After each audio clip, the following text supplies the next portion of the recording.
मंडळी नमस्कार, मी सतीश साळुंखे आणि तुम्ही पाहतात सारांश. मंडळी, आज मी तुमच्याशी एका वेगळ्या विषयावर बोलणार आहे. मंडळी, विद्यार्थी आंदोलनात जेएनजीने दिलेल्या शिव्यांना पुढं करून नैतिकतेचा ठेका घेणाऱ्यांनी या आंदोलनात जेएनजीला झालेला जो अमानुष आणि अमानवीय लाठी हल्ला आहे, त्यांच्या ज्या मागण्या आहेत आणि जवळपास 22 तरुण मुलामुलींनी केलेल्या ज्या आत्महत्या आहेत त्या नजरेआड करून या आंदोलनाला बदनाम करण्याचं एक राष्ट्रीय षडयंत्रच आखलं की काय, असं आता आपल्या सगळ्यांनाच वाटायला लागलेलं आहे.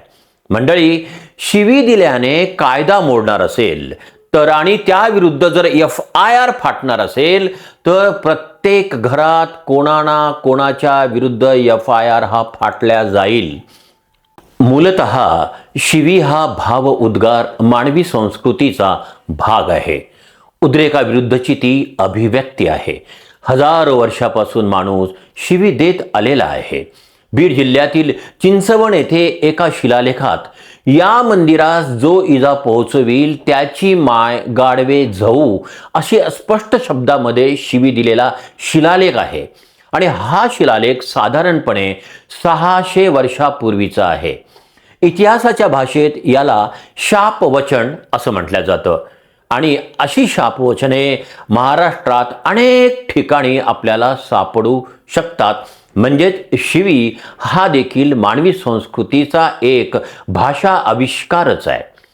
मंडळी, तुलसीदास म्हणतात की का भाषा का संस्कृत प्रेम चाहिए सांच, काम आव कामरी काले करे कुमाच. म्हणजे कोणतीही भाषा असो त्यात सच्चेपणा पाहिजे. थंडी लागल्यावर रेशमी वस्त्रांचा उपयोग काय, तेव्हा अंगावर गोधडी नाहीतर घोंगडीच घेतली पाहिजे. संत तुकाराम, संत कबीर, तुलसीदास यांनी शास्त्रशुद्ध भाषेऐवजी रोखठोक आणि तिखट भाषेचे अभंग करून प्रहार केला या समाजावर. तेव्हा तत्कालीन प्रस्थापित संस्कृत भाषिकांनी त्यांच्या भाषेला अशुद्ध, अशास्त्रीय ठरवलं. पण आज तीच भाषा मराठी साहित्याचा गाभा झालेली आहे. नामदेव ढसाळ यांच्या कवितेतील रांगडी आणि तीव्र भाषा ही अन्यायाविरुद्धच्या संतापाची प्रामाणिक अभिव्यक्तीच होती. दलित पॅन्थरच्या चळवळीतील आक्रमक भाषेवरही त्या काळी टीका झाली होती. पण आज ती भाषा विद्रोहाचा एक महत्त्वाचा दस्तऐवज झालेली आहे. अण्णाभाऊ साठे यांच्या साहित्यातील, काव्यातील भाषेला अभिजन वर्गाकडून सतत हिणवलं गेलं तरी तिने कष्टकरी आणि वर्गाचा आवाज पिढ्यानपिढ्या टिकवलेला आहे. मुळामध्ये सत्ता संघर्षाच्या ज्या दोन बाजू असतात त्यातील शोषक आणि शोषितांची भाषा एक असू शकत नाही. कारण एकाला चौकट कायम ठेवायची असते आणि दुसऱ्याला या चौकटीतून कायम मुक्तता हवी असते. लक्षावधी नीट परीक्षाग्रस्त जेएनजी हे मानसिकदृष्ट्या शोषित तर शिक्षण व्यवस्था ही शोषक आहे, अशीच आता जेएनजीची भावना झालेली आहे. त्यामुळे त्यांच्या भाषिक अभिव्यक्तीला असभ्य, असंसदीय, अश्लील, असंस्कृत, शिवराळ किंवा गलिच्छ ठरवणं हा सांस्कृतिक अहंकार तर आहेच आहे. परंतु जेएनजीच्या या नव्या भाषेविषयी, त्यांच्या जगण्याच्या नव्या शैलीविषयी आपण अज्ञानी आहोत असंच आता म्हणायला पाहिजे.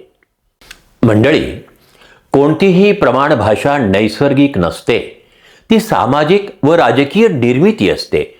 कोणती भाषा शुद्ध आणि कोणती भाषा अशुद्ध हे ठरवण्याचा अधिकार सत्ताधारी वर्ग, माध्यमे आणि शिक्षण संस्थांनी हातामध्ये घेतलेला आहे.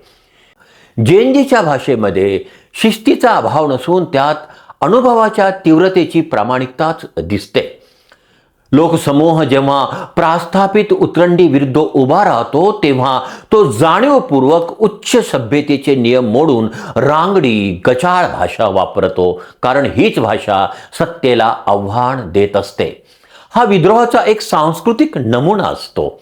प्रस्थापितांनी घालून दिलेल्या सभ्य भाषेत न अडकता स्वतःच्या रांगड्या आणि वेदनामय भाषेत उत्तर देणं हा त्यांच्या मते एक धाडशी आणि मुक्तिदायी विद्रोह असतो. जंतर मंतरवर तरुणांची रांगडी भाषा नेमकं हेच सांगते. अश्लील भाषा फार काळ टिकत नसते. सर्व काळ तिचं समर्थन होऊ शकत नाही, परंतु ती त्या त्या काळात उत्पन्न होणाऱ्या परिस्थितीवर अभिव्यक्त होण्यासाठीची एक मानसिक गरज असते, हे देखील तितकंच खरं आहे. त्यामुळे तरुणांच्या भाषेकडे तिरस्काराने नव्हे तर त्यांच्यावर ही भाषा वापरण्याची वेळ का आली, या मूळ प्रश्नाला सामाजिक वेदनेच्या दृष्टिकोनातून पाहायला हवं.